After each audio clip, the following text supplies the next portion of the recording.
وسط نار الحروب وصراخ الجيوش ظهر ساحر مرعب قدراته مش طبيعية، لقبوه وقتها بفزاعة الأعداء، أقوى ساحر في جيش ملك الشياطين. بس رغم قوته اللي بتهز الأرض كان عنده حلم غريب جدا، كان عايز يعيش حياة هادية وسط البشر من غير دم ولا معارك. لكن فجأة بيختفي من العالم كله وبيظهر من جديد في جسد بشري عادي جدا، أو على الأقل ده اللي الناس فاكرينه دلوقتي، وبيكون داخل عالم جديد وسط مدينة للسحر، والكل فاكر إنه مجرد شخص ضعيف، بس الحقيقة القوة اللي تقدر تدمر جيش كامل لسه جواه. استعد لمغامرة نارية وقوة سحرية خارقة، أسرار وتدريب ومعارك مرعبة، لأن لما الأسطورة ترجع للحياة مفيش حد هيقدر يوقفه، ودي هتكون حكاية البطل أيك. فقبل ما نبدأ الفيديو ما تنساش تصلي على الرسول صلى الله عليه وسلم، وما تنساش تشترك في القناة وتفعل زر الجرس. وعشان ما نطولش عليكم يلا بينا نبدأ في سرد أحداث الحكاية. في وسط عالم خيالي مليان بالشياطين والسحر والحروب بنلاقي شخصية غامضة ومخيفة جدا، وده بيكون بطلنا أيك، وبيكون ساحر، وده القائد العام لكتيبة الخلود واللي تبع جيش ملك الشياطين وحفيد الساحر العبقري رومبروج. وبيكون في عصابة من الأورج العمالقة بيهجموا على القلعة وبيخربوا فيها وبيهاجموا المواطنين، وبيكون هدفهم السيطرة على القلعة والحكم. وأيك بيروح للملك وبيطلع الملك عارفه، وبيخيره ما بين 3 خيارات، الأول إنه يستسلم، والتاني إنه يقتل نفسه، والتالت إنه يهرب من القلعة كلها. لكن الملك بيرفض يستسلم وبيرفع سيفه عشان يواجه أيك، وأيك وقتها بيهاجمه بالسحر والملك بيتهزم. وحد من أتباع أيك بيجي وأيك بيطلب منه يعالج الملك وأي حد استسلم من الجنود التابعين للملك، وبيستولوا بعدها على مدينة أرسنان في مدة أسبوع. وأيك برغم مظهره المرعب إلا إنه ما بيحبش يأذي الناس أصلا، وأيك بيكون أقوى ساحر في الجيش كله، والكل بيحترمه وبيخاف منه بسبب قوته الغريبة والقدرات اللي عنده. بس السر اللي محدش يعرفه غيره هو إن أيك في الحقيقة إنسان، والساحر رومبروج بيكون مدرسه، وكان عنده معرفة كبيرة بالحضارة الحديثة. ورومبروج بياخد أيك وبيربيه بصرف النظر عن كونه إنسان، وبيعلمه كل المعرفة اللي يعرفها عن السحر. ورومبروج قال له إنه ما يتكلمش خالص عن الحضارة القديمة عشان هتعمل له مشاكل، وبيحذره إنه ما يشيلش القناع والرداء ده لأن سيد الشياطين مش هيسامحه لو اتعرف إنه إنسان. وأيك بيكون في القلعة وبيحط حاجز ما يقدرش حد يدخله من غير إذن،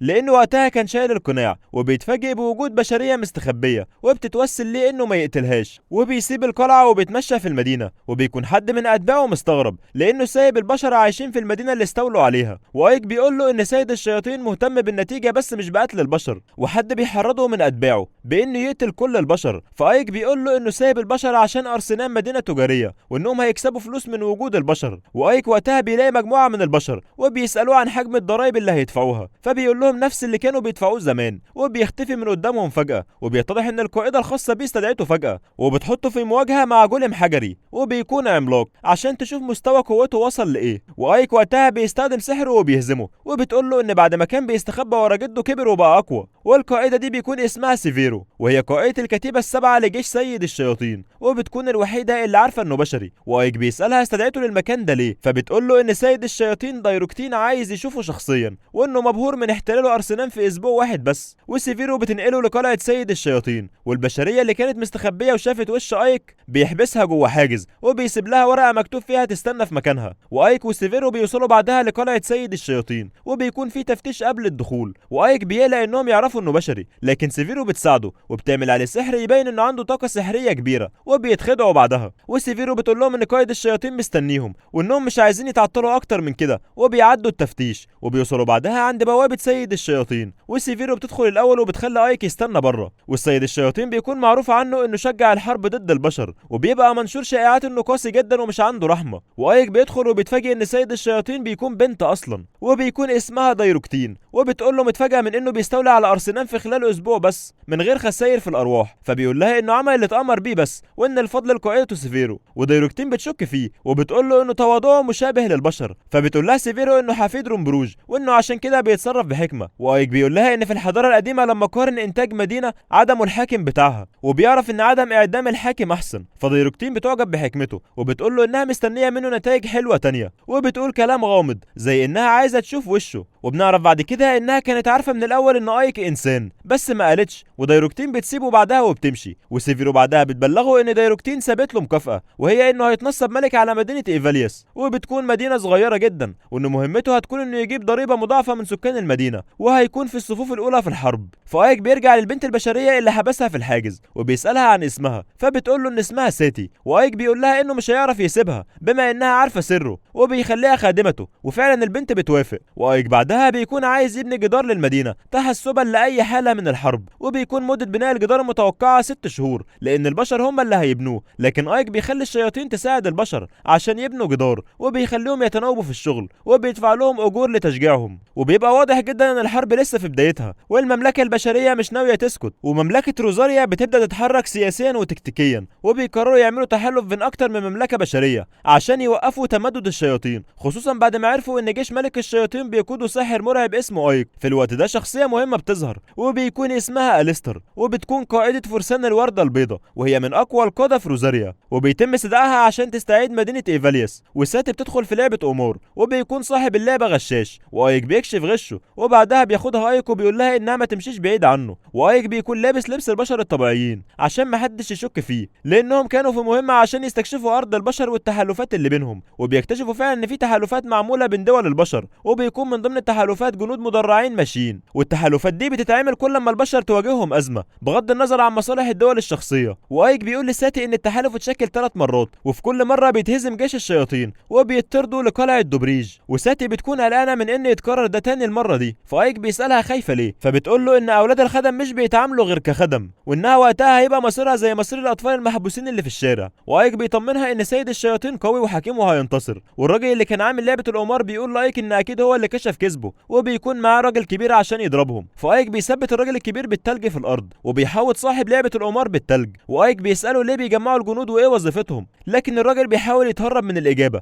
لكن ايك وقتها بيهدده، والراجل بيقول له انهم بيعملوا تحالف عشان يحاربوا سيد الشياطين، وان جيش روزاريا عايزين يضربوا ضربه استباقيه لجيش سيد الشياطين قبل ما يعمل التحالف عشان يكون المجد لدولتهم، وهيهاجموا بدايه من ايفاليوس عشان بوابتها مكسوره ودفاعها ضعيف جدا. وفي بنت بتظهر وبتقول لايك انها كانت قلقانه من انها ما تلاقيهوش في مكان، وبيكون اسمها ليليس، وجيش روزاريا بيكون مستعد، وبيكونوا لسه هيضربوا على ايفاليوس، بس بيكون ايك مستعد ليهم، وهياكل عظميه كتير بتظهر من الارض، وجيش روزاريا بيتفاجئوا بعدها ان في شياطين على منحدر فوقهم بيرموا عليهم السهام، بالاضافه لجيش الاورج اللي بيهاجم الجنود، فبيقرروا بعدها انهم ينسحبوا. والجيش اللي بيكون عايز يهاجم ايفاليوس بيكون باسم فرسان الورده البيضاء، وفي جاسوس بيكون مستخبي ورا ايك وبيهاجمه بسهم، وايك بيقع. ولما بيتعرف ان جيش فرسان الورده البيضاء تراجع، نائب الملك بيصدر قرار بسجن القائده اليستر، واللي بتكون من احسن القاده. وبعدها ايك بيصحى وسيفيرو بتكون عالجته، لكن سيفيرو بتستغرب لان المعركه ما ماتش فيها ولا بشري، وبيقول لها ايك انه عايز البشر والشياطين يتعايشوا مع بعض، وسيفيرو بتسيبه وبتقول له يرتاح. وليليس وساتي بييجوا يطمنوا على ايك، فايك بيطلب من الخنزير انه يحقق عن مكان قائده جيش فرسان الورده البيضاء اللي هاجموهم، وبيتضح ان اليستر اتسجنت بسبب فشلها في المهمه، وايك بيتسلل لسجن البشر لانه بيكون عايز يسال اليستر عن حاجه، وليليس بتروح معاه، وايك بيكون عايز ينهي موضوع حراس البوابه بهدوء، وليليس بتطنش كلام ايك وبتضربهم، وبيدخلوا بعدها سجن البشر، وبيكون كبير جدا، وايك بيكون شايل هم انهم هيدوروا في كل الزنزانات، وليليس بتقول له ما يشيلش هم، وبتضرب الحارس صاحب المفاتيح وبتاخدهم منه، وبتقول لايك ان الحارس قال ان اليستر في الطابق الاول وفي حراس بيلاقوهم، وليليس بتقول لايك يسبقها ويطلع وهي هتتولى الموضوع ده، وايك وقتها بيقول لها ما تقتلش حد، لكنه بيشوف وليليس بتعذبهم وبيعمل نفسه مش شايف، وبيدخل بعدها غرفه اليستر وبتكون مستخبيه وبتهاجمه، لكن بيتصدى لها وبيسالها سؤال، وبيقول لها هل هي بعتت جاسوس عشان يغتاله، لكن بقيه الحراس بيلاحظوا ان ايك دخل غرفه اليستر، واليستر وقتها بتحط سكينه عند رقبته وبتساله هل هو شيطان حقيقي لان باين انه انسان. وبعد كده اليستر بتقول له ما يتحركش، لكن ايك بيحط عليهم تعويذه التبطيء، وبيروح للجنود وبيعمل عليهم تعويذه وبيهزمهم، ومحارب حديدي ضخم جدا بيكون على وشك انه يضرب ايك، وايك بيهرب منه بسرعه وبيعمل عليه تعويذه، والمحارب الحديدي بيتسحب لتحت لدرجه ان ارضيه السجن بتتكسر بيه وبيقع، وبسبب وقوع الفارس الحديدي بتتشق ارضيه السجن وبتتكسر، واليستر بتقع لكن بيمسكها ايك، وايك بيعرفها على نفسه وانه قائد الكتيبه السبعه الخالده من من فايلك سيد الشياطين وانه مش انسان، وبيسألها تاني اذا كانت هي اللي بعتت حد يغتاله، لكن بتقوله انها فارسة في المملكة وانها ما عندهاش حاجة تقولها. وايك بيقرب منها عشان يقرأ افكارها، ولما بيقرأ افكارها ايك بيكتشف انها ملهاش علاقة بمحاولة الاغتيال، وبيقول لها انها توقف جلد الذات شوية وتشوف هتقدر تعمل ايه بعد هزيمتهم. وبعدها بيمشوا من المكان، وايك بيرجع تاني وبيقابل ساتي وبيكون جايب لها هدية، واللي بتكون عبارة عن رز لقاه في عاصمة لازاس. وبيقول لها ان ايفالياس مدينة زراعية وتربتها خصبة جدا وبيزرعوا القمح لكن الرز انتاجه اكبر. وبيقول لها اننا لو زرعنا رز ومنتجات غذائية اكتر هيبقى الانتاج اكتر، وقتها الناس مش هتبقى مضطرة تزرع، وممكن تفضل حاجات تانية زي صناعة الاسلحة او انهم يكونوا طباخين، وده اللي هيغني البلد. وبيقول لساتي تحاول تطبخ الرز ده، وبتقول انها ما بتعرفش لكن هتعمل اللي تقدر عليه. وايك بيطلب من نائبة الخنزير تجميع جيش الشياطين، وبيكون شاكك ان طالما اللي حاول يغتاله مش من جيش فرسان الوردة البيضاء فهيكون جاسوس من جيش ايك، وحاول انه يهجم في نفس وقت هجوم جيش فرسان الوردة البيضاء بحيث يبان ان هم السبب. وايك بعدها بيحاول يقرأ افكارهم، وبيقرأ افكار واحد اسمه جيرو، وبيكون جيرو معجب جدا بعبقرية القائد ايك. واثناء ما ايك بيقرأ افكارهم بيكتشف ان في شيطان جاسوس في جيشه، وبيظهر له ايك فجأة وبيخاف الشيطان. وبعدها ايك بيروح لسيفيرو وبتسأله اذا كان في خاين ما بينهم، وبيسألها ليه شكت في كده، فبتقول له مجرد احساس. وبيقول لها ان الجاسوس هو نائب القائد للفيلق السابع جيس العفريت الاعور، وبيكون معروف عنه انه ذكي جدا ومحارب مخضرم. وسيفيرو بتقول له انهم هيخلوه يدفع ثمن خيانته. وجيس بيكون قاعد وحواليه جواسيس تابعين ليه، وبيتفاجئ جيس لما بيعرف ان ايك اتعافى وبقى كويس وراح يقابل القائد سيفيرو. وبعد كده في جاسوس بيجي وبيبلغ جيس ان اتقطع اتصالهم مع الجاسوس اللي في الكتيبه الخالده، وجيس بيحس انه اتكشف وبيكون عايز يجمع القوات بتاعته عشان يهجموا هم الاول، بس بيتفاجئ جيس ان ايك جاي لوحده يقابله. وجيس بيكون جمع الجيش بتاعه وهو رايح يقابل ايك، وايك بيكون متحاصر. وبعدها ايك بيساله اذا كان هو ناوي يبدا الحرب، فجيس بيقول له انه عرف انه اتصاب وانه كان مهمل. فايك بيقول له انه معاه حق فعلا وانه كان مهمل، انه ما شكش ان في خونه في جيشه. فجيس بيلاقي ان ايك لوحده وجنوده بيتقدموا عشان يحاربوه، بس بتطلع خدعه عشان جنود جيس يتجمعوا في مكان واحد وتهاجمهم سيفيرو. وبعدها سيفيرو بتعمل سحر بيخلي السما تنزل احجار بركانيه على الشياطين، وبتكون احجامها كبيره جدا وكميتها كتير وانفجاراتها بتدمر المباني، وبتكون استدعت جنود هياكل عظميه عشان يقتلوا الشياطين اللي كانت بتهرب من الاحجار البركانيه. وجيس وقتها بيكون مستخبي لكن ايك بيلاقيه وبيقول له يستسلم. فجيس بعدها بيشاور للجنود بتوعه انهم يقتلوا ايك، لكن ايك بيطيرهم بالسحر بتاعه وبيهجم عليه من وراه شياطين تانيين، لكن بيعمل دايره سحريه تحميه وبيهاجمهم بالسحر بتاعه. وجيس بعدها بيروح يستخبى وسايب الشياطين اللي في جيشه يحاربوا على ما يكسب وقت يهرب فيه، وبيهرب بعدها وبيحاول يبعد عنهم وبيجري فوق سطوح البيوت. وجيس بيلاقي شيطان كبير وضخم بيحاول يمسكه لكنه بيراوغه، وبيعمل سحر بيطلع دخان وبيختفي بعدها، وبيعمل بوابه لمسار سري وبيختفي فيها. وجيس بيفكر انه هرب منهم لكن بيلاقي حجر ناري اتضرب جنبه وبيتفاداه بسرعه، وبيستغرب هم لقوه ازاي. فايك بيكون مخلي شيطان صغير يتبعه، وايك بيقول له ان مفيش فايده من المقاومه ولازم يستسلم، لكن جيس بيتعصب وبيقول له ما تقوليش اعمل ايه، وبيندفع ناحيه ايك. لكن ايك بيعمل دايره سحريه وجيس بتكون دفاعاته اضعف بكتير من انها تكسر دايره سحريه. وبعدها ايك بيهاجم جيس بالسحر وبيتخبط في الشجره، وبعدها بيقيده بسحر التقييد. وجيس بعدها بيعتذر وبيقول له انه عرف ليه سيد الشياطين بيقدره عشان موهبته وذكائه. وجيس بيقول لايك انه ينضم له ويسيطروا على جيش سيد الشياطين مع بعض، وبيقول له انه بيكره سيد الشياطين لانه مش بيسمح لهم يقتلوا البشر رغم ان دي متعتهم. وبيقول له كمان ان القائده سيفيرو ما عندهاش موهبه او عندها طموحات تانية، بس هي مش عايزه تبقى سيده شياطين، فعشان كده بيقترح على ايك انهم يحكموا هم جيش الشياطين. فايك بيرفض العروض بتاعته،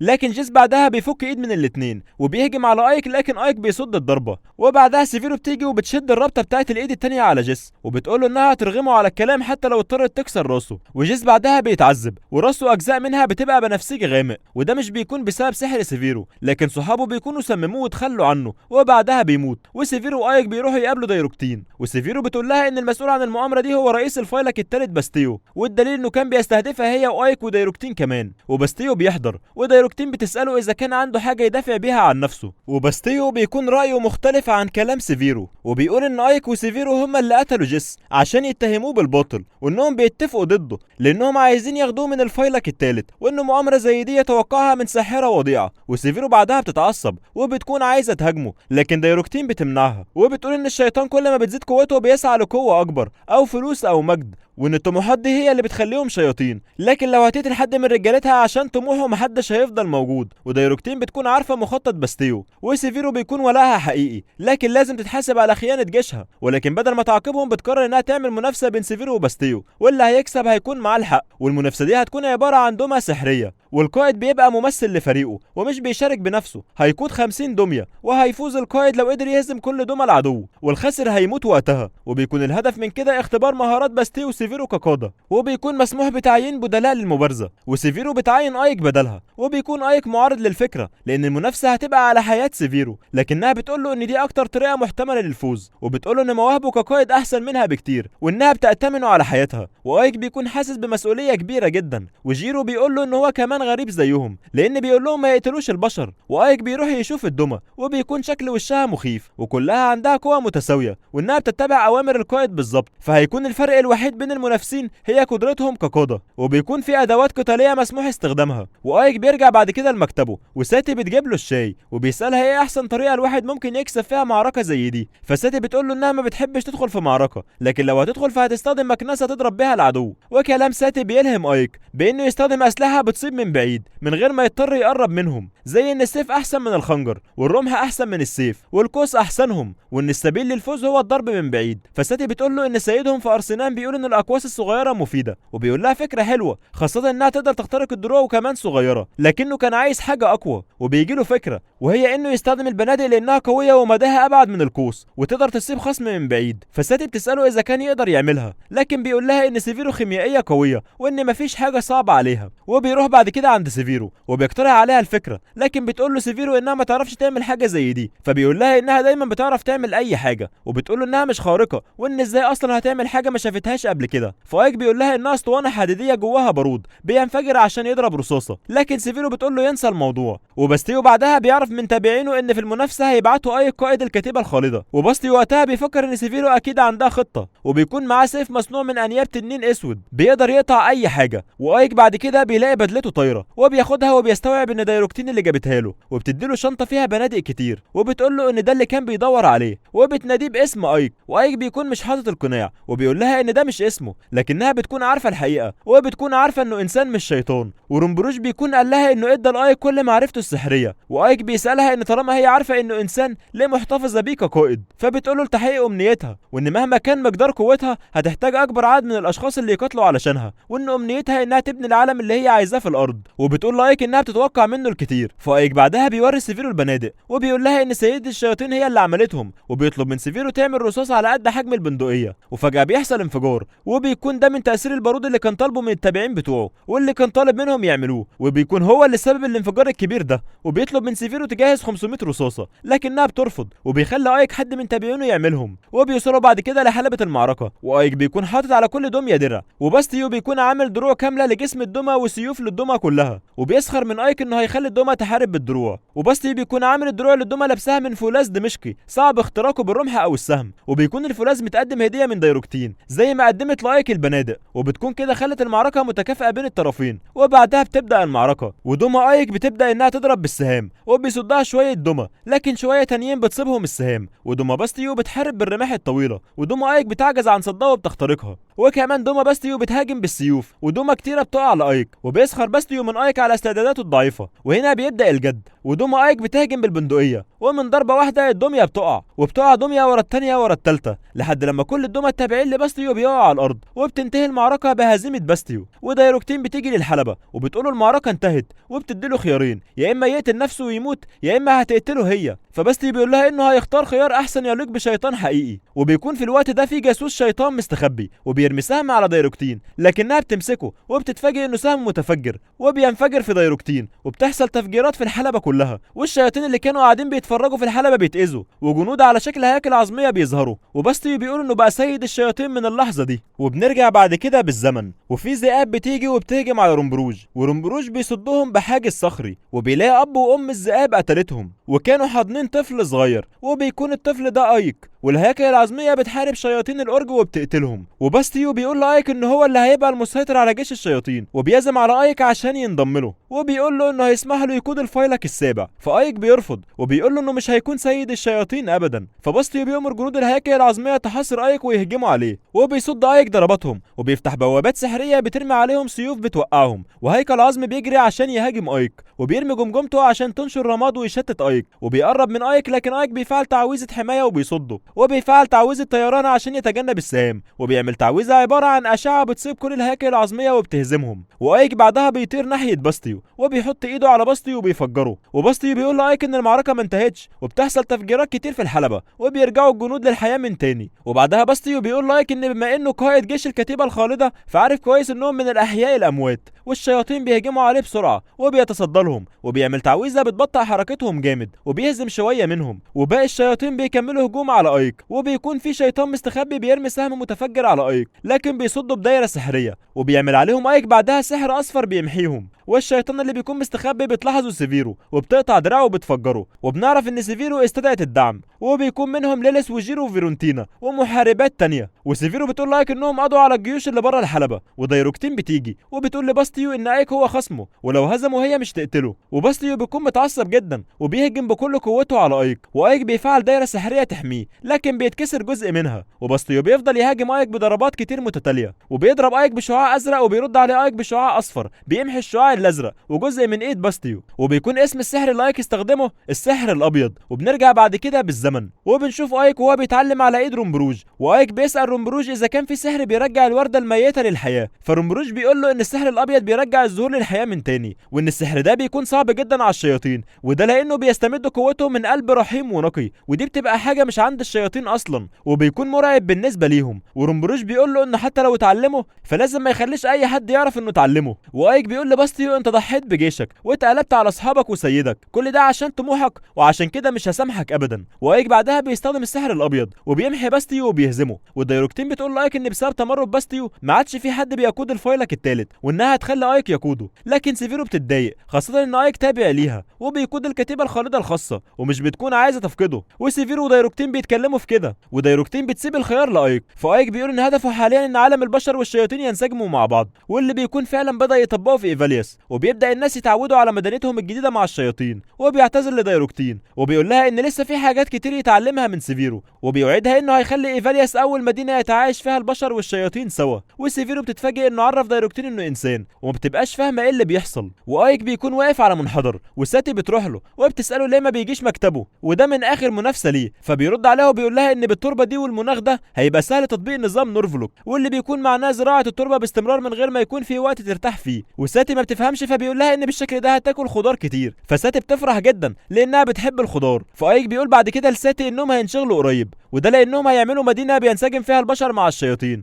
وفجاه بيظهر مشهد لشياطين بتتهزم على ايد فرسان، وبيكون ظاهر شعاع غريب ومعاهم قائد بيأمرهم بالهجوم. وبنرجع بعد كده للحقل، وايك بيكون مستخدم تعويذه لري التربه الزراعيه، وساتي بتساله اذا كان اللي بيعمله ده نظام نورفوج اللي قال عليه، فبيقول لها احنا في العادي بنزرع قمح وبنسيب التربه تستريح، وبنزرع عشبه عشان ناكل الماشيه واللي احنا بناخد منها اللحم اصلا، وده بيخليهم يسيبوا التربه تستريح كتير، فبدل كده هيزرعوا ورا بعض شعير وبرسيم وقمح ولفت، وده هيخليهم يزرعوا التربه من غير ما يريحوها. وايك بيحاول يطبق النظام ده بحيث لا البشر ولا الشياطين يجوعوا ابدا. وجيرو بيدخل في المهم وبيقول لايك ان تحالف الملوك بدا يتحرك من امبارح، وان الفيلق التاني اللي كان بيحاول يستولى على إليستا اتهزموا برغم انهم محاربين ماهرين جدا، وتحالف الملوك طلع له تاثير. وايك بيشرح لساتي تحالف الملوك وبيقول لها انه شكل من اشكال المعاهدات البشريه القديمه، وبيعملوه لما قوه جيش سيد الشياطين بتبقى اقوى من ان دوله واحده تتعامل معاه لوحدها، فبتتحد دول القاره كلها لخوض المعركه. والتحالفات بتكون حصلت 3 مرات زمان، وكل مره كان بيتهزم فيها جيش سيد الشياطين. وجيرو بيقلق وبيسال ايك اذا كانوا هيكونوا بخير ولا لا، فايك بيقول له لا، خاصه ان ممكن يكون هدفهم الجاي ايفاليوس، وجيش ايك بيكونوا استولوا على ارسنام واللي بتكون قاعده مهمه ليهم،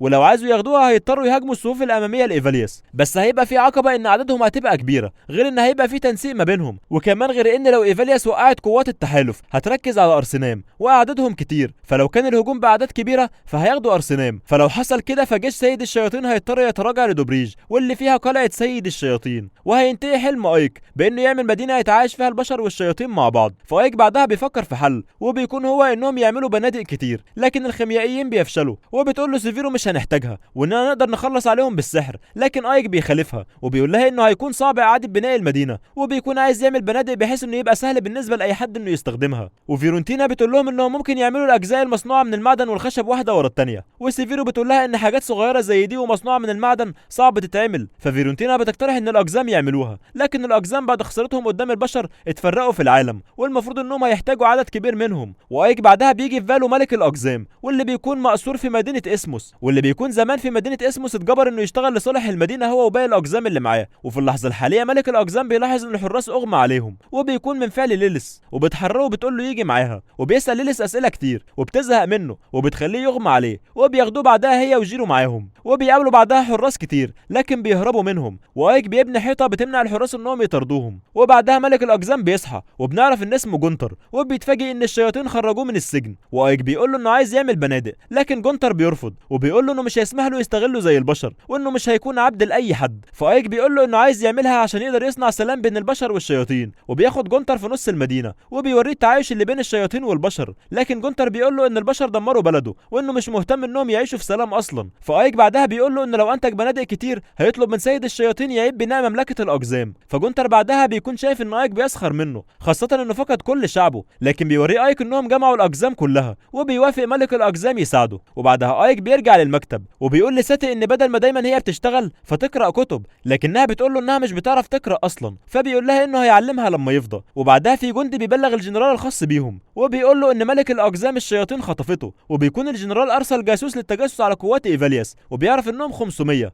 وكمان قاده الكتائب هيدعموهم فهيزيد العدد، لكن عدد البشر 12000 جندي. وبعد كده جيرو بيتسلق الجبل، وايك بيكون هناك ومرشد كمان، وبيدخلوا كهف عشان بيكونوا بيدوروا على ملح صخري، والاقزام بيشتغلوا على البنادق وبينجزوا كميات كبيره منها، وجيرو بيدرب الشياطين على استخدام البنادق وتلقيمها، وبيسلحوا الشياطين العمالقه الضخام بمعدات ودروع، وكذلك بقيه جيوش الشياطين بتتجمع وبيستعدوا للحرب، وكل انواع الشياطين بتحضر عند ايك وبيبداوا يشرحوا لهم الخطه، وسيفيرو بتولي نائبها ايك مسؤوليه كل حاجه في الحرب وهيتبعوا اوامره، والشياطين بيوافقوا، وبيكون عدد جيش البشر 12000، وفي المقابل جيش ايك بيكون 2000 بس، والمستذئب بيقترح ان كل فرد منهم يقتل 6، لكن ايك بيقول له ان مش الكل في مهاره المستذئبين، والخفاش بيقترح انهم يهاجموا بالليل، لكن بيكون في سحرة في صفوف البشر واكيد محضرين سحر الضوء وسحر الكشف، وايك بيقول لهم احنا هنخليهم يهاجمونا في ايفالياس، ولما يتعمقوا فيها ويفكروا انهم انتصروا هنبغتهم وهنهزمهم. وساتي بتدخل المكتب وايك بيسالها اذا كانت خايفه، لكنها بتقول له انها مش خايفه لان في شياطين ووحوش كتير جت للمساعده وان باين عليهم انهم طيبين. وساتي بتقول لايك انها عايزه تساعد وبتقترح انها تساعد في الطبخ بتحضير طبخه جديده ترفع معنويات الجيش، وايك بيوافقها الراي وبيقول لها تعمل اكل وبتعمله، وبعدها بيجربوه وبيعجبهم جدا، وتم تجهيز الجنود والجدران اترممت والاسلحه كمان جاهزه واتبقى بس القتال، وتحالف الملوك بيكون بدأوا في التحرك، وشياطين الأرج بيلاحظوهم وبيحذروا الباقي، وجيش الشياطين بيجهز البنادق، وايك بعدها بيجمعهم وبيقول لهم ان لو ايفالياس وقعت تحالف الملوك هيتجمع حوالين ارسنام، وبيقول لهم يعملوا كل اللي يقدروا عليه عشان يمنعوا ده. وجيش التحالف بيلاحظ ان جيش الشياطين قليل جدا وبيكونوا واثقين من انتصارهم، وبعدها بتبدأ الحرب، وجيش البشر بيبدأ الهجوم وبيهجموا بسهام واحجار، لكن ايك بيصدها عن طريق دايره سحريه كبيره المدى، وبيعيدوا المحاوله تاني لكن ايك بيصدها برضه، وكل ما بيهجموا بيصدوا الهجوم، وبعدها بيخلوا تجمع السحرة تبطل تأثير الدايرة السحرية بتاعتهم، وبتبدأ السهام والحجارة تصيب الشياطين، وبعدها جيش البشر بيخلوا الكتيبة الأولى يهاجموا، وايك بيخلي جيش البنادق يتراجعوا شوية، وبيخلي شيطان عملاق يرمي جنود البشر بحجارة كبيرة وبتصيب معظم الجنود، والشياطين بيكملوا وبيرموا سهام على جنود البشر وبتصيبهم، والعملاق بيستعد عشان يرمي حجارة تانية، لكن جنود البشر بيسيبوه بسهام كبيرة وبيقع على الأرض، وايك بيحاول لأكبر فترة ممكنة يحافظ على الدايرة السحرية، لكن البشر بيجيبوا سلالم وبيحطوها على السور وبيتسلقوا السور، والشياطين بيفضلوا يرموهم بالسهام والحجاره وبيسيبوهم، وكل لما الجنود بيتسلقوا السور الشياطين بيوقعوهم تاني، وجنرال البشر بعدها بيقرر يستخدم المنجنيق حتى وهو عارف انها هتصيب جيشه الخاص، وبتصيب الحجاره عدد كبير من الشياطين وجنود البشر كمان وبتكسر الجدار، وجنرال البشر بيدي اشاره للكتيبه التانيه بالهجوم، وبيكونوا في طريقهم لدخول المدينه، وجيوش جيوش الشياطين بتهاجم جنود البشر، وساتي بتساعد في تدمير جيوش الشياطين المصابة، والجنرال بيأمر الكتيبة الثالثة انها تهجم، والشياطين بيساعدوا في نقل الشياطين المصابة، وبيستمروا في استخدام المنجنيق في ضرب الحجارة، وبيكون في عدد كبير من الجنود وليلس بتحاول تصدهم، وبتنطلق كتيبة الذئاب، وبيخلصوا على عدد كبير من الجنود في ضربات قليلة، وبيبدأ ضرب كتيبة البنادق، وبيكون تأثير البنادق فعال جدا، وبيصيب عدد كبير من الجنود، وبتخلص الذخيرة منهم في أول صف من الشياطين، وبيبدلوا للصف اللي بعده، وبيستمروا بعدها في ضرب جنود البشر، وبيجبروهم انهم يتراجعوا، وايك بيرجع لمكتبه، وبيقابل قادة انواع الوحوش الثلاثة، وايك بيقول لهم انه عاوز ينهي الحرب بسرعة، وانهم يحاربوا بكل قوتهم، وايك بيطلب من بيو قائد جيش الذئاب انه يقاتل هو وفريقه لمدة 10 دقايق كاملين بأحسن ما عندهم، وبعدها ينسحبوا مهما حصل، وبيكون جنود البشر متجهين ناحية الجدار المكسور عشان يدخلوا المدينة، لكن فيرونتينا بتعمل تعويذة اسمها أشواك الشيطان، وبتسد الفجوة اللي في الجدار، وبعدها بيكسروا مجموعة الشياطين الجدار من ناحية تانية، وبيندفعوا ناحية جنود البشر وبيقتلوهم بأقوى حاجة عندهم، وبيهزموا أعداد كبيرة منهم، وبيخلصوا على البشر بكل قوتهم، وبيهرب بعض جنود البشر، وايك بتكون خطته ان بعد بيو ما ينسحب جاموس بيدخل للمعركة، وبيكون ده بهدف انهم يحاربوا بالتناوب، بحيث ان كل كتيبة ما تحاربش كتير وتحتفظ بطاقتها، وفي الوقت ده البشر هيكونوا تعبوا، وبكده جيش الشياطين يقدروا يواجهوا بكل طاقتهم، وحد من الجنود بيتسلل وبيحاول يهاجم فيرونتينا، لكن جيرو بيضربه بالبندقية وبيقع، وبيو بيقول لايك ان العدد كبير وان مش هيقدروا يواجهوهم كلهم لوحدهم، لكن ايك بيقول له انهم عندهم الخيميائيين الخاصين بفيرونتينا وكمان الرماة اللي مع جيرو، وايك بيقول لهم انهم يستدرجوهم لمكان واحد عشان يهجموا عليه فيه، وبيكون ده معناه انهم هيسيبوهم يهاجموهم في الاول، وايك بيقول لهم انهم يحافظوا على حياتهم قدر الامكان، وان الهدف هو تقليل عدد الخسائر، وجنود البشر بيكونوا جهزوا المنجنيق، لكن هنا الوحوش اصحاب الانياب بيتدخلوا وبيرموا حجاره حجمها كبير جدا على المنجنيق وبتتكسر كلها، وبيستمروا في رمي الحجاره على الجنود، وده بيكون حسب تعليمات ايك ليهم، وايك بيكون قايل لهم انه استكشف العدو فعلا، وان جنود البشر عددهم بيزيد عن 12000 جندي، والجنرال بتاعهم بينتمي لعيله قديمه من النبلاء، لكنه جبان جدا، واهم حاجه راحته وسلامته، وايك بيقول لجيشه انهم لو عملوا تاثير قوي وقتها الجنرال العدو هينسحب وهيقدروا وقتها يقبضوا عليه، وبيتفقوا كلهم على انهم يكونوا قد ثقه ايك والقائده سيفيرو فيهم، وجيش اصحاب الانياب بيستمروا في الهجوم لحد لما بيدمروا كل اسلحه المنجنيق، وسيفيرو بتكون مهمتها في الحرب انها تاخر قوات البشر الخلفيه، وجيوش ايك بيستمروا في محاربه جيوش البشر وبيحاربهم جيش جاموس، وجوه ايفالياس الشياطين بيضربوهم بالبنادق، وجنود البشر بيخافوا جدا، وبعدها جندي بيبلغ الجنرال انهم اخترقوا جزء من بوابات ايفالياس ودخلوا المدينه، لكن بيتفاجئوا ان دفاع المدينه شديد جدا، وان الوحدتين الثانيه والثالثه اتمسحوا، وجنرال البشر النائب بتاعه بينصحه انه يخلي الجيش يتراجع، خاصه ان المكان مش امن، لكن الجنرال بيامرهم انهم يشنوا هجوم شامل، وبيقول ان اذا كان جنود البشر مش عارفين يهزموا الشياطين ب5 ضد 1 فيقتلوهم 10 ضد 1، ولو ما ينفعش يحاربوهم 20 ضد 1، والجنرال بيروح معاهم عشان يرفع معنوياتهم، وبيبداوا هجوم مكثف وبيهجموا ناحيه المدينه، لكن فجاه بتتشق الارض وجنود البشر بيقعوا، وبيكون ده سحر زي مصيده لتوقيع جيوش العدو، وفي نفس الوقت بيكونوا السحرة التابعين لجيش البشر مقبوض عليهم، والشياطين بيحاصروهم، وجيش البشر بعدها بيتشتتوا، والجنرال بيقع على راسه وبيكون لوحده وقتها، وفجاه ايك بيظهر له وبيقول له مات ناس من جيشي وهم بيحاولوا يحددوا موقعك وهتتحمل المسؤوليه كامله، والمعركه دي هتنتهي لو قتلتك، خصوصا ان فريقك مشتت وهيرموا باللوم عليك وهينسحبوا يا اما تنسحبوا دلوقتي، لكن الجنرال بيبجح فيه وبيقول له مين هيقول امر الانسحاب لو انا مت، وفجاه ملك الاقزام بيظهر وبيضرب الجنرال في بطنه بالسيف وبيسيبه وبينزف، وملك الاقزام وقتها بيكون عايز يسدد الدين اللي كان عمله الجنرال فيه وكمان في عيلته الاقزام، وبيكون خلاص هيقتله، لكن ايك بيعمل عليه سحر وبيثبته بسلاسل، وبيكون خلاص ملك الاقزام قرب يكسر السلاسل، لكن وقتها الجنرال بيترجى انه ما يقتلوش، وبيقرر بعدها انه ينسحب، وقبل ما يمشي ملك الاقزام بيقول لايك انه ممتن ليه، وجيش الشياطين بيحتفلوا بالنصر وبيكونوا فخورين بنفسهم، وبيروح جيرو يهني ايك على الانتصار، وكمان ليلس وساتي بيروحوا له، وفرق الوحوش الثلاثه شايفين ان سيفيرو كان عندها حق في اختيارها لايك، وايك بيكون قايل لهم قبل المعركه ان الخطه دي لو نجحت هتنجح بفضل اصحابه اللي بيثق فيهم، وان المعركه دي انتهت قبل ما تبدا، وقاده الوحوش الثلاثه بيقولوا ان ايك مرعب بس في نفس الوقت مفيش احسن منه كصديق، وسيفيرو بتكون متحصره من مجموعه جنود وبيامرهم قائدهم يبعدوا عنها وبيقرب منها، لكن بيسمع بعدها تراجع باقي الجيش بتاعه، ووقتها بيقول لها لينا لقاء تاني، وسيفيرو بتبارك لايك على انتصاره وبتكلفه بمهمه انه يروح لزينوبيا، وسيفيرو بتقول له ان في احتماليه ان جيش البشر يشن هجوم على جيش الشياطين بسبب انتصار ايك على تحالف الملوك، وبيكون في مشكله في الامدادات حتى مع ان كميه المحاصيل اللي بتيجي من ايفالياس زادت لكنها مش كافيه للجيش كله، وبيبدا الاكل يخلص منهم، وسيفيرو بتكون عايزه ايك يتفق مع الاتحاد على معاهده تجاريه بمعنى انه يروح يتكلم مع قائده الاتحاد في زينوبيا، وايك بيسالها اذا كانوا البشر اصلا هيتفاوضوا مع الشياطين، فبتقول له عشان كده كلفته بالمهمه مهمة، وهي هتهتم بإيفاليوس. وجيري وليليس بيدخلوا الغرفة وبيكونوا عرفوا إن أيك رايح لزينوبيا في الجنوب، وبيقلقوا عليه جدا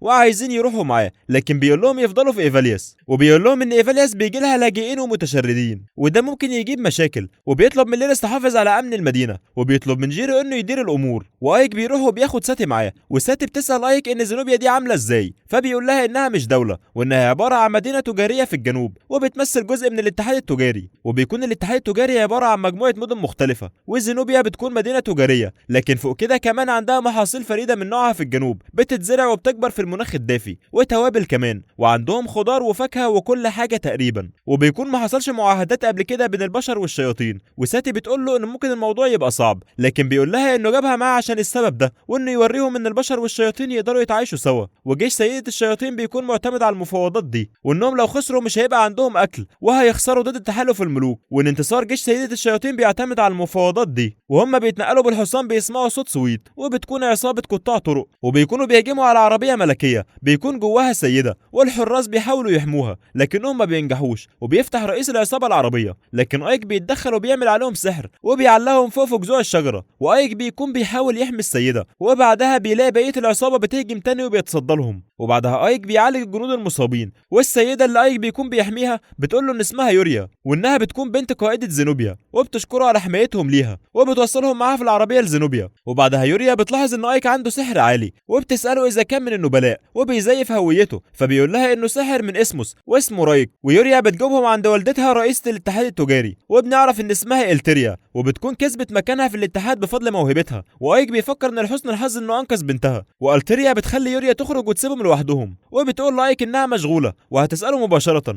وبتقول له ايه اللي هيعوزه عضو في جيش سيد الشياطين منها. فايك بيستغرب وبيسالها ان ليه افترضت انه عضو من جيش سيد الشياطين، فبتقول له مفيش ساحر في اسمه رايك اصلا، غير ان بنتها قالت انه ساحر قوي جدا، وبتقول انه جاي ومزيف هويته. والتيريا بتستغرب من وجود بشر في جيش سيد الشياطين، فبيقول لها ان اسمه ايك وهو حاكم ايفاليوس، وبيكون من البشر فعلا، وبيقول لها انه شيطان كمان، وابوه وامه بشر لكنه اتربى على ايد رومبروج بصفته شيطان. والتيريا بعدها بتساله ان شيطان زيه هيعوز ايه منها، فايك بيقول لها ان جيش سيد الشياطين عايزين يوقعوا معاهده تجاريه معاهم في الاتحاد. فالتيريا بتتفاجئ وبتقول له معاهده بين بشر وشياطين جديده دي، وبعدين انتوا هدفكم اساسا تدمير البشريه، والتجاره معاكم هتكون خطيره جدا. فبيقول لها يمكن زمان كان خطير، لكن حاليا سبب دخوله المعارك هو تحقيق تعايش بين البشر والشياطين عشان الكل يعيش في سلام. فالتيريا بتفكر وفعلا بتكون سمعت ان سيد الشياطين الحالي مختلف عن اللي قبله، وبتقول له بس الشياطين شياطين وممكن تغيروا مساركم في اي وقت، وبتقول له ان انتهى النقاش. لكن ايك بيقول لها انه عارف ان القراصنه بيعملوا مشاكل كبيره للاتحاد، وتحديدا كاروسا وقراصنه اللحيه الحمراء، وانه يقدر يحل المشكله دي. فبتقول له التيريا هل هيروح جيش الشياطين يخلص على القراصنه؟ فايك بيقول لها ايوه، وبتقول له ان فعلا زينوبيا بتواجه صعوبه في التعامل معاهم، وان اضرارهم بتخسر زينوبيا ميزانيه كبيره جدا، وبتقول له انها هتفكر في الموضوع لكن بيكون عندها شروط، واول شرط انه يدعى على القراصنه، والتاني انه يتجوز يوريا. فبيقول لها ازاي، وخصوصا انه انسان لكنه جزء من جيش سيد الشياطين. والتيريا بتقول له انها قائده الاتحاد وام يوريا، وبتقول له انه ذكي جدا ومخلص، وانها تتوقع انه يبقى من قاده جيش الشياطين في يوم من الايام، وان كويس انها تبني علاقه طيبه معاه. فايك بيبقى مصدوم، وفجاه في جندي بيدخل وبيبلغهم ان قراصنه اللحيه الحمراء بيهاجموا المينا، وحد من العصابه بيقول للباقي انهم يجيبوا الاكل ويجيبوا كمان البنات للسفينه، وانهم مش محتاجين حد غير دول ويقتلوا الباقي. والجندي بيوجه السكان للمدينه، لكن العصابه بيضربوا حجاره من مدافع في السفينه على المدينه، وبيتصاب المواطنين، وبيكون واقف على متن السفينه كاروسا، والوقت بيداهمهم، وبتساله التيريا اذا كان هيقبل بشروطها. فايك وساتي بيتوجهوا بعدها للمينا، وبيعرفوا من جندي ان العصابه بتستهدف سفينه المفروض تبحر النهارده، وبيكون قائد العصابه كاروسا، وبيكون عباره عن ساحر. وايك بيقول له انه يجمع الرجاله والاسلحه اللي هيحتاجوها، وانهم هيستنوا للمره اللي جايه اللي هيهاجموا فيها، وهيعملوا هجوم مضاد. وساتي بتروح تساعد في المطبخ، وبيفكروها يوريا، وبتقول لهم تساعدهم في الطبخ، لكن بيقولوا لها انها ضيفه وترتاح شويه. فيوريا بتطلب من ايك انها تتكلم معاه اللحظه، وبيكون بخصوص زواجهم، وبيفكر انها كارهه الموضوع، لكن بتقول له انها حبته من اول نظره. وساتي بتشوفهم صدفه من فتحه الباب، وبتحس انها متضايقه وبتمشي. وساتي بعدها بتروح تدور على مكونات للطبخ بصفتها مجرد خادمه لايك، لكن بيخطفها حد من العصابه، وبيكونوا خاطفين ساتي على انها يوريا. وساتي بتطلع تجري وبتدور على ايك، لكن بتتفاجئ انها مخطوفه على سفينه، وبيفكروا انهم خطفوا يوريا بنت قائدة الاتحاد، لكن كاروسا بيقول انها مش يوريا وبيقرر يعينها خادمة. وإلتريا بتبلغ ان سات اتخطفت من القراصنة وان حاليا ممكن يكونوا في البحر. وايك بعدها بيقول لإلتريا انها تديله سفينة وبتديله سفينة فيدن وبيروح بيها يدور على ساتي. وكاروسا بيخلي ساتي تلبس لبس خادمات وبيكون مش لايق عليها وبتفتكر ايك وانه كان طيب معاها وبيقول لها ان مقابل ما هتبقى خادمته فهو هيحميها. وساتي بتقول لكاروسا انها عايزه تشتغل شغل الخادمه بس، وبتقول له هتعمل له وجبه. وفي حراس بيراقبوا ساتي وهي بتطبخ، واثناء لما كانت بتطبخ بتولع نار وبترشها على حد من الحراس وبتولع فيه. وساتي بتسيبهم بعدها وبتحاول تهرب وبتلاقي حارسين تانيين وبتستخبى لحد ما يمشوا. وساتي بتلاقي الحاجات اللي اتسرقت وبتكون عايزه تبلغ ايك، لكنها بتفتكر انها في البحر حاليا. وساتي بتكون مسكت شمعه وولعت بيها في السفينه كلها واستخبت تحت برميل، وبتكون خايفه وبتتمنى ان ايك يلاقيها في اقرب وقت. وبيلاقوها العصابه وبيضربوا البرميل اللي هي مستخبيه فيه. وساتي بعدها بتقع وبترمي واحد فيهم بغطا البرميل في وشه، وبعدها بتطلع تجري. وكاروسا بيعمل عليها سحر في رجلها وبيوقعها، وبيكونوا عايزين يعاقبوها بعدها بانهم عايزين يقطعوا رجليها. وايك بيحضر وبيعمل سحر بيطير الراجل اللي كان ماسك السيف ومتجه ناحيه ساتي وبيوقعه، وبيقول لهم انها تحت حمايته وانهم هيدفعوا الثمن غالي. وساتي بتجري عند ايك وبيتوجهوا بعدها للهجوم على ايك، لكن بيعمل سحر وبيصعقهم وبيعمل دايره سحريه عشان تحميه، وبيشيلهم بتعويذه رياح وبيرميهم في البحر. وبتشكر ساتي انه حماها، لكن بتكون متضايقه انها مجرد خادمه عنده، فبيقول لها انها خادمته هو وانه مش هيتخلى عنها ابدا. وبيقول لها انه لاحظ رسالتها ليه كاشاره لما ولعت في السفينه بتاعتهم، ولاحظ انها وثقت فيه. وكاروسا بيقول لايك انه باين عليه مش ساحر عادي، وبيعمل على ايك تعويذه اشعه، لكن ايك بيمسك ساتي وبيحميها وبيتفادى السحر بتاع كاروسا بالدايره السحريه. وبيرجع كاروسا يضربهم تاني وبيقعوا بعدها في البحر، لكن ايك بيستخدم السحر وبيرفع نفسه وساتي من البحر. وبعدها ايك بيضرب كاروسا بموجه ميه شبه التسونامي وبيرميه لسفينه زينوبيا. وايك بيكون خلص على القراصنه وبيشكر ساتي انها عرفته مكان القراصنه، وبكده عرف يغلبهم.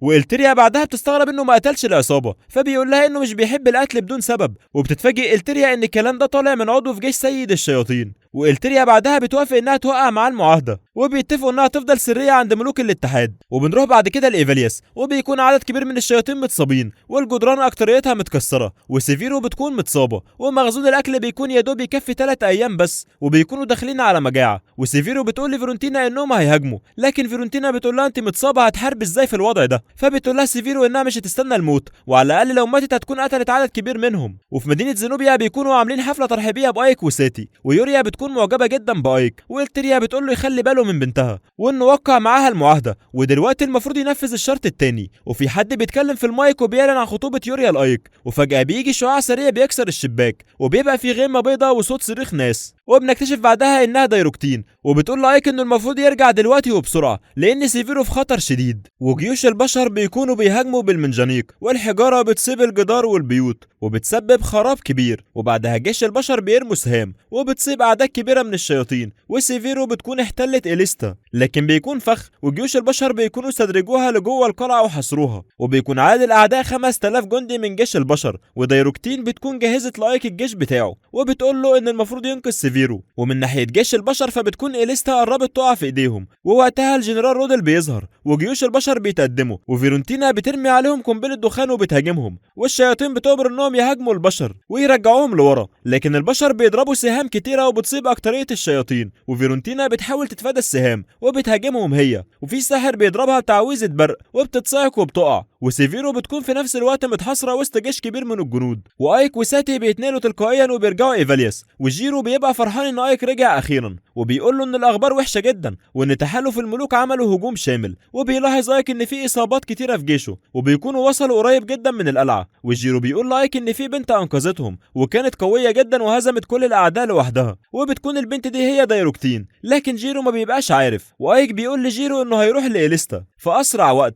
عشان يدعم جيش سيفيرو. وايك بيسال جيرو عن عدد الجنود في جيشهم، وبيقول له جيرو ان حوالي 100 اتصابوا وباقي 500 بس، غير ان لازم يسيبوا عدد من القوات عشان تحرس ايفالياس، فبيكون العدد كده اقل من 500. وبيكون عدد جيش البشر 5000 جندي، وقوات جاموس وبيو وكوشانا وكتائبهم بيحاربوا في اماكن تانية، وايك وجيشه هيضطروا يتولوا الموضوع لوحدهم. وجونتر فجأة بيدخل عليهم وبيقول لايك انه اخيرا هيقدر يسدد دينه ليه، فايك بيقول له انه سدد دينه فعلا بالبنادق اللي عملها، لكن جونتر بيقول له ان مش هو اللي عملها بل حرفيين الاقزام، وبيقول لايك ان في محاربين اقزام فوق الحرفيين في المدينة وبيكونوا حوالي 100، وجونتر متأكد انهم هيساعدوه في الحرب. فايك بيقول لجونتر ان مفيش علاقة للاقزام بالحرب وان مفيش داعي يتدخلوا، لكن جونتر بيقول له ان لو جيش سيد الشياطين انتصر وواحد العالم هيتبني لهم مدينة خاصة بالاقزام، والبشر كمان بيكونوا عايزين يساعدوا في الحرب وعايزين يحموا نفسهم بنفسهم، وبيقولوا لايك ان الملك اللي فات كان فرض عليهم ضرائب مستحيلة وما كانوش عارفين يعيشوا، لكن لما ايك جه فالمدينة بعدها ازدهرت قوي عن زمان، وانهم كانوا هيموتوا من الجوع لو ما ساعدهمش، وانهم عايزين يردوا له الجميل. وبيقرر يقسم القوات لنصين، نص هيجي مع ايك لإليستا والنص التاني هيبقى في ايفالياس لحمايتها، وبيطلب من اللي هيقعدوا في ايفالياس لحمايتها ان لو هجم تحالف الملوك في غيابهم يستسلموا وما يحاربوش، وبيقول كده لانهم هيعجبوهم جامد لو عرفوا انهم بيتعاونوا مع الشياطين. فايك بيكون مش عايز كده، وبتكون المسافة من ايفالياس لإليستا 4 ايام سير، وبيكون زاد حجم الكتيبة بفضل مساعدة الاقزام والبشر، لكن عدد البشر بيتفوق باضعاف. وايك بعدها بيفكر في خطة لحد وصولهم لإليستا، وبيتمنى ان سيفيرو تفضل صامدة لحد وصولهم. وعلى الجانب التاني في إليستا جيوش البشر بتتقدم، لكن سيفيرو بتضرب عليهم سحر تفجير، وبتكون انهارت صفوف جيش البشر، وسيفيرو بعدها بتأمر الشياطين يرجعوا البشر بره المدينة، وعدد جيش البشر بيكون بيفوق عدد جيش الشياطين بأضعاف، وبتكون الخسارة مجرد فكرة وقت بس. وسيفيرو بتشوف انهم لازم يفصلوا الاعداء اللي جوه المدينة عن اللي بره المدينة، وبتكون عايزة تستخدم تعويذة، لكن لو استخدمتها هتصيب جيش الأورج كمان، وبتدور بعدها على مكان استراتيجي تضرب منه، لكن بيحصل انفجار جنبها وبيوقعها، وبيكون ده من فعل شخص في جيش البشر، وبيقول لها انها مش الوحيدة اللي بتستخدم تعويذة التفجير، وبيأمر بعدها الجنود انهم يهجموا عليها، لكنها بتعمل تعويذة وبتطلع جذوع اشجار في الارض وبتمسك شوية جنود وبتثبتهم فوق، وبتحاول سيفيرو تهرب والسحر اللي مع البشر بيسيبها، لكن بتستخبى ورا جذع شجرة، وبتيجي التعويذة في الجذع وبتعمل جذوع اشجار تمويه، وبتطلع بعدها تجري، وبتكون في مكان استراتيجي تقدر تلاحظ فيه جيش العدو، لكن بتكون مرهقة جدا من الحرب وبتحاول تتماسك، وبعدها بتقول ترانيم التعويذة، لكن الجنرال رودل بيضربها بسهم وبيصيبها، وبعدها بتقع وبتتحاصر وسط جيش البشر، وجيش الأورج بيتهزموا وبيتاخدوا كرهاين، والجنود بيسخروا من الأورج، لكن واحد من الأورج بيقول لجيوش البشر انهم متعجرفين، وبعدها الساحر اللي في جيش البشر بيحضر وبيحرق بعدها في وحوش الأورج،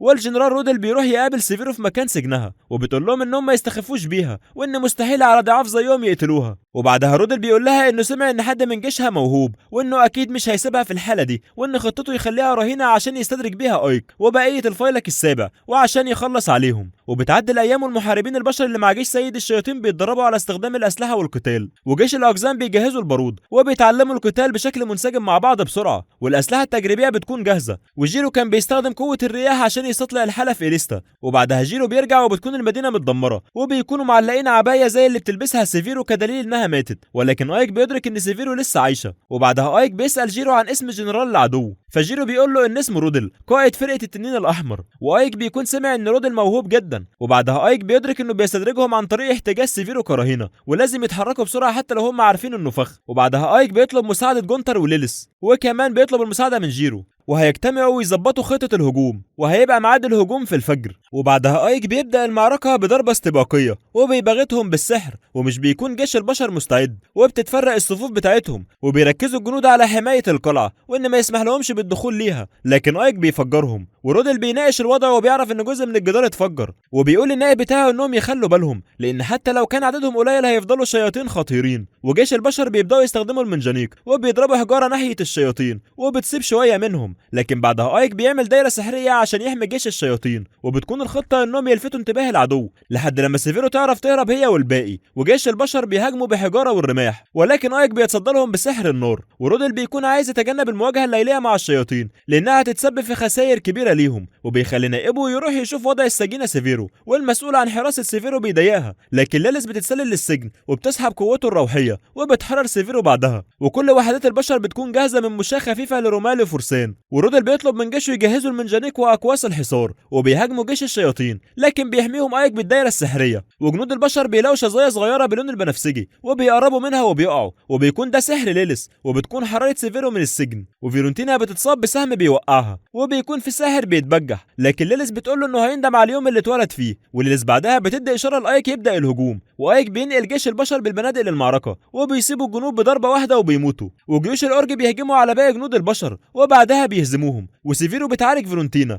لكن فيرونتينا بتعتذر ليها لانها خيبت ظنها، والساحر اللي مع البشر بيشتت انتباه جيوش الأورج بالسحر لحد لما جنود البشر يقدروا يقفوا على رجليهم، وسيفيرو بتعمل سحر تفجير عليه وبتدوس على رقبته وبتفجره كله وبيموت. وبعدها سيفيرو بتكون غضبانه جدا وعايزه تحرق كل جنود البشر، لكن ليليس بتهديها وبتقول لها ان في حاجه طلبها ايك منها ومن جنود الأورج، وفيرونتينا بتكون لسه ما ماتتش، وقائد البشر بيعرف ان في دخلاء جوه الجدران وما بيبقاش عندهم علم بكده، والبشر اللي بيكونوا في جيش الشياطين بيصوبوا ناحيه جنود العدو وبيقعوا ورا بعض، وسيفيرو بتعمل سحر بيفجر المنجنيق الخاص بالعدو، وليليس بتدي اشاره للشياطين الأورج انهم يهجموا على الجنود وبيكسروا بقيه اسلحه العدو والمنجنيق، وجيرو بيدي لايك اشاره انهم نجحوا في المهمه اللي وكلهم بيها. وبعدها بيجي دور البارود اللي عمله جونتر، والشياطين بيشيلوا الطياره اللي فيها براميل البارود وبيوقعوها في اراضي العدو، وبيحصل انفجارات كبيره جدا وانقسام في جيش العدو، وايك بيديلهم الاشاره بالهجوم وبيقول لجيوش الشياطين يخرجوا البشر من جحورهم، والاقزام والشياطين الطايره بيهجموا هما كمان وبيكون هجوم شامل. وبعدها الجنرال رودل بيامر بانسحاب القوات كلها، وبيتفاجئ بيو ان البشر اللي جوه القلعه تابعين لجيش ايك، وبتقول لسيفيرو انهم سكان ايفاليوس وانها لسه موجوده بفضلهم، وانهم شاركوا في الحرب باستخدام الاسلحه اللي عملوها الاقزام. وفرق الوحوش الثلاثه بيكونوا مش مصدقين ان كل الاحداث دي حصلت في غيابهم، لكن سيفيرو بتقول لهم انها هي اللي بعتتهم يحاربوا في مناطق تانية وانهم ما يشيلوش الهم. وجيرو بيروح لايك وبيقول له ان في مبعوث من فرقه التنين الاحمر جاب لهم رساله، والخطاب بيكون من رودل، وبيقول فيه لايك ان هو وكتيبته اتهزموا قدام خطه ايك الذكيه وسرعه البديهه اللي عنده، وبيقول له انه بيتمنى يتواجه معاه مره تانية، ولحد الوقت ده بيتمنى له دوام الصحه. فايك بيكون معجب بمهاره رودل كقائد، والطريقه اللي وقع سيفيرو بيها، والطريقه كمان اللي قاد بيها قوته اثناء الحصار، والسرعه اللي انسحب بيها لما عرف انه مش هيعرف يفوز، وكل ده وهو محافظ على قوته الرئيسيه. وبعدها بيو بيسال ايك عن ايه اخر حاجه قالها رودل، فبيقول له مكتوب انه مش هيخسر المره اللي جايه. وبعدها ايك بيكتب له اتشرفت بكلامك عني، وبالنسبه لامنيتك اننا نتقابل تاني في ساحه المعركه فاكيد هنتقابل تاني، وتحياتي ليك. وايك بيقول لجيرو ان يدي الرساله دي للمبعوث، وسيفيرو بتبارك لايك على نجاحه وبتساله ليه كان لازم يجي ينقذها، وبيقول لها ان ده كان امر من دايروكتين، وبتقول له ليه ما رفضتش، لكن بيقول لها ما كانش في داعي انه يرفض. وفجاه دايروكتين بتظهر ومعاها تنين وكلهم بيظهروا لها الولاء، وبتكون جت تطمن على سيفيرو وبتقول لها انها ادت كويس جدا في الحرب، وان بسبب جهودها قدرت الكتيبه الخالده تنتصر في المعركه. ودايروكتين بتوجه الكلام لجاموس قائد كتيبه الغيلان، وكمان بيو قائد المستذئبين، وكوشانا قائد كتيبه الوحوش ذات الانياب، وفيرونتينا الخيميائيه، وكمان ايك قائد الكتيبه الخالده. وبتقول لهم ان ادائهم كان ممتاز في الحرب من اول القاده لحد اصغر جندي فيهم، واللي حققوا اكبر مجد هم الكتيبه الخالده وقائدهم ايك، وبتشكرهم على جهودهم. ودايروكتين بتعينه قائد للفيلق الثامن،